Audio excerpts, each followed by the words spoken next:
Ariel was not actually one of my favorite Disney princesses growing up, but I did grow very fond of her later on. I think the notion of leaving home to find adventure and my place in the world struck home.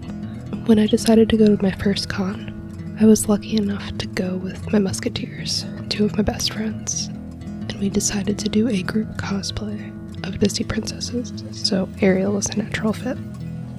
Okay, let's put Flounder out of his misery. Flounder here is made out of some budget fleece from Joann Fabrics, and making him was mostly a guess-a-check kind of process, which is why he's a little bit longer than he should be.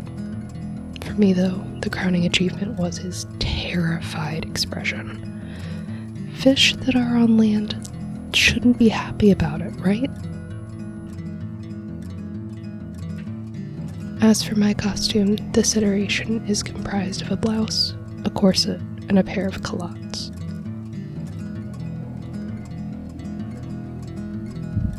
Real talk, if you've spent however many years as a mermaid, and then suddenly you've got two legs, why would you wear a skirt, one tube, or leg people?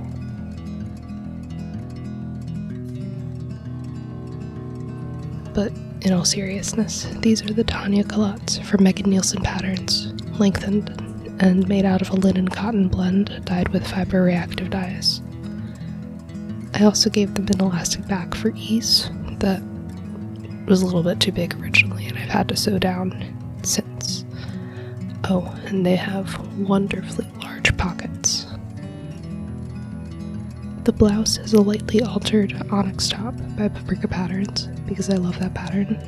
The sleeves are elasticized at the hem, and both the neckline and the sleeve hems are embroidered. The corset is the Laughing Moon 100 straight seam corset, drafted it up a little at the top and reshaped the hem for peak Ariel visuals. I made it out of the Yaya Han Coutille from Joann's, and while I like the fabric itself is nice enough with a good texture and a good feel. It is not hardy enough to make even a double layer corset without some kind of strengthening layer in between. Lessons have been learned. Because of that, this corset is not going to survive another wear. I've already had to patch it twice, but I plan on salvaging the bones and making another one in a different fabric. Each year that I've worn this costume, I update it. So in year 1, I had a completely different shirt and I was wearing a skirt.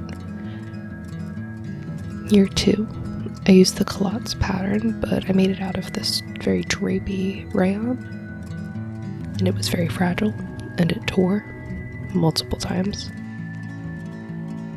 Year 3, I finally got the culottes sorted out of this linen cotton. I actually wear these culottes a lot as just culottes around town during the rest of the year.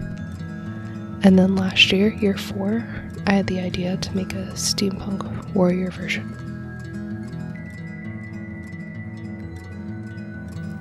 To accomplish the steampunkifying, I made several new pieces.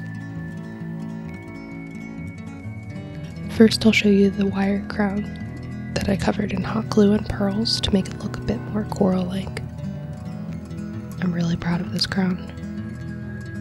Then I made a shoulder baldron to boost the warrior kind of look, and from it I used a large snap to attach a capelet in like the Irish dancing kind of capelet sense.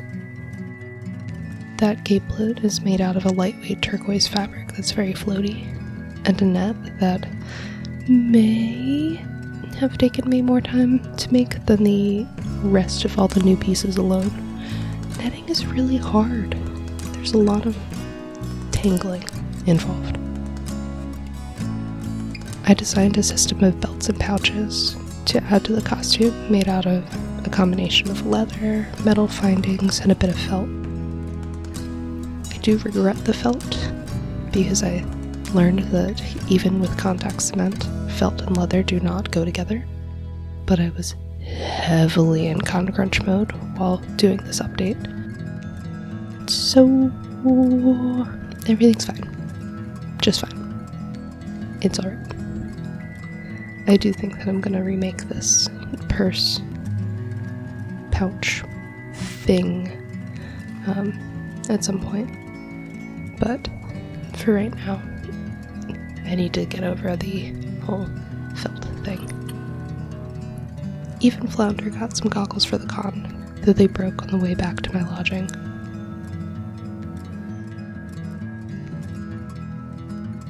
Overall, I liked the Year 4 update, but there were some things that if I were going to wear it again, which unfortunately I'm not in this capacity, I would do over. Like not adding felt to the leather, or rather not adding leather to the felt. And also the pauldron, I like the idea, but as a first foam project, it's not as polished as I would prefer, and so I need to go back to the drawing board with that now that I have, 2 felt projects under my belt. Alright, so that's my Ariel costume. I hope you enjoyed, and I'll see you next week.